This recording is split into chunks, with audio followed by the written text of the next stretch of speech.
Hey guys, back at the doghouse today.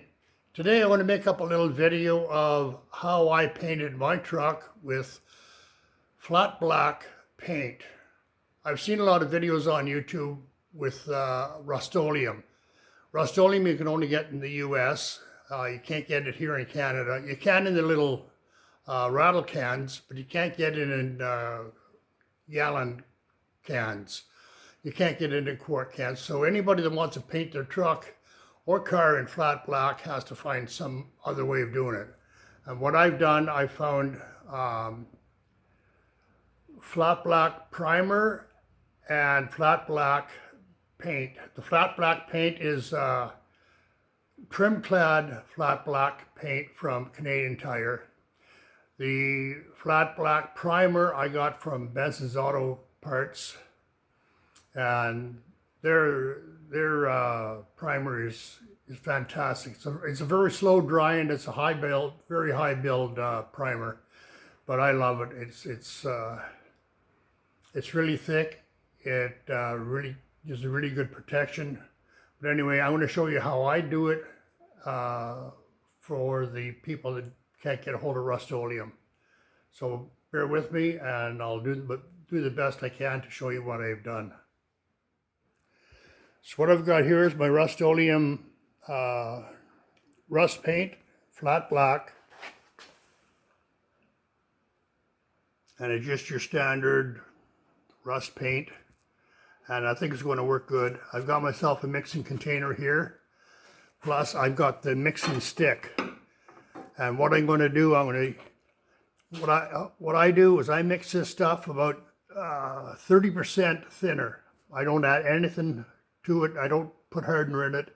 If you put hardener in this stuff here, it'll turn to a semi-gloss. And I have a video on that earlier, the difference between putting hardener in this and not putting hardener in. So if you want a semi-gloss black, you can get the flat black and just add a little bit of hardener, and that'll bring a little bit of just a little wee bit of a sheen. But anyway, I'm going to mix this stuff here 7-to-1. So on your container here, you got different increments. And what I'm going to do, I'm going to bring this up to 7. And then I don't know what the number is going to come to at 30%. But anyway, I'll show you what I do. And I'll also use the measuring stick if that's all you got. Or you can just mix it by eye. I normally just mix it by eye. I don't measure. It's just that I've done this so many times, I kind of know what 30% looks like. But anyway, I'll mix it up and I'll show you what I got. Well, there it is in the container. I went a little bit above 7. It's about 7.5 right now. But anyway, that's going to be close enough for what I'm going to do. So here's the measuring stick for the paint. There's a stick, and it's up to, what you see here, it's 7.5 as well. But anyway, these are not super accurate measurements. They're my measurements. So anyway, here's 7.5, and I'll show you how much thinner I put in it. I use automotive thinner. I don't use that $11 a gallon stuff. I use this stuff that's meant for automotive.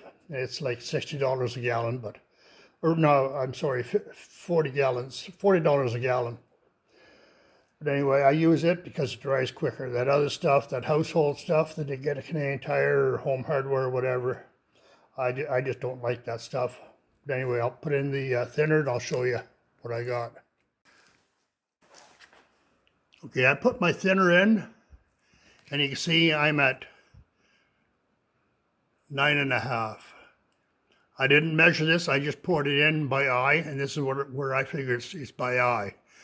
Now, when I stir it, I'll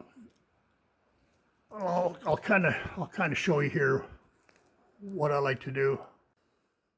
Okay, there's 2 different stirring sticks I got here. One is a measuring stick, and it's a smooth aluminum. The other one is a wooden stick.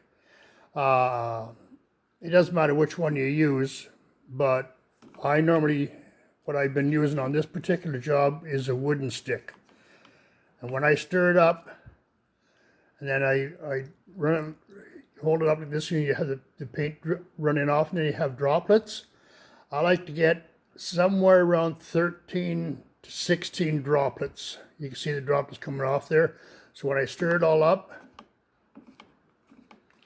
I hold it up, then I count the droplets. 1, 2, 3, 4, 5, 6, 7, 8, 9, 10, 11, 12, 13, 14, 15, 16, 17, 19, 20, 21. The 21 there, so it's just a little bit thin. But for what I'm doing today, this here's my final coat. I'm going to leave it at that. But normally I get 13 to 16 droplets. And that's about just the right viscosity for painting. And it works for me. If you like to have it a little bit thicker or thinner, depending on what your gun is like, what your settings are at, it could vary. But anyway, I go 13, 16, somewhere in that area. And I use a low pressure gun.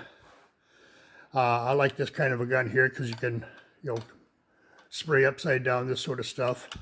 So it's a high volume, low pressure or something like that gun. And my setting is at my air pressure. I have it at about 25. That's how I like to spray at.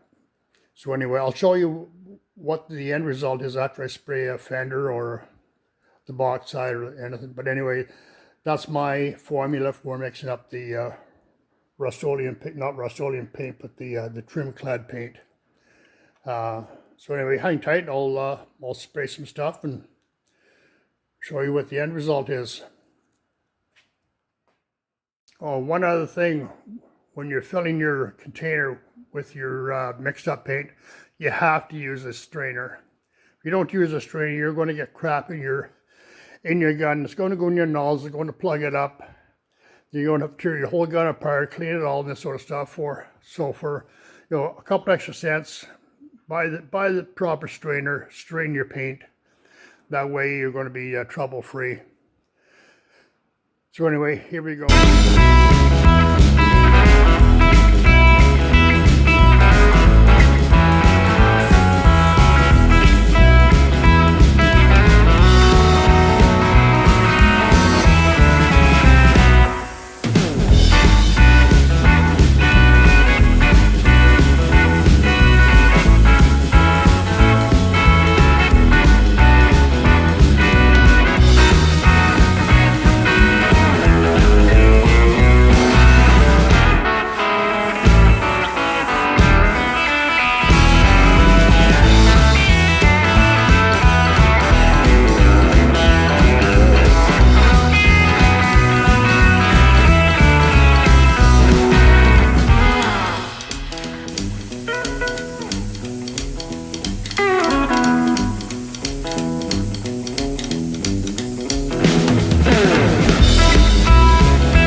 Well, there you go, guys. It's all painted. Now it looks all shiny, but of course it is flat black. My fenders, my bumpers, the rails for the box. the rest of the components for the box of the truck. And when she's all dry, we're going to put her together. So anyway, the way I paint is if I have a long pan like this here, I just don't have the footwork to go from one end to the other without kind of stumbling. So what I do, I go from one end to the middle, but I don't have my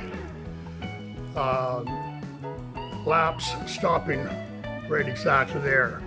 I'll come from here to here, then the next stripe will be from here to there, then the next one will be from here to here. I'll stagger all these joints, and then when I come over here, I overlap them by 6 inches or so. That way you don't end up with a seam right down the middle. And it works for me. I don't see any thing here, and I did the same thing here. I did that in sections, but I overlapped everything. Now you can see a little bit of a line here, but that's a shadow from the chain that I have up here. Anyway, trust me, I kind of know what I'm doing. Anyway, guys, I appreciate you hanging around. I hope you kind of learned something using the Canadian version of Rust-Oleum. And go to Canadian Tire, get some flat black, and paint your truck, make it look like a rat rod. Anyway, that's it. Okay, guys, thanks for hanging around. I hope it helped somebody anyway. If not, it might have been entertaining. The only thing I don't like about paint is I get really, really thirsty.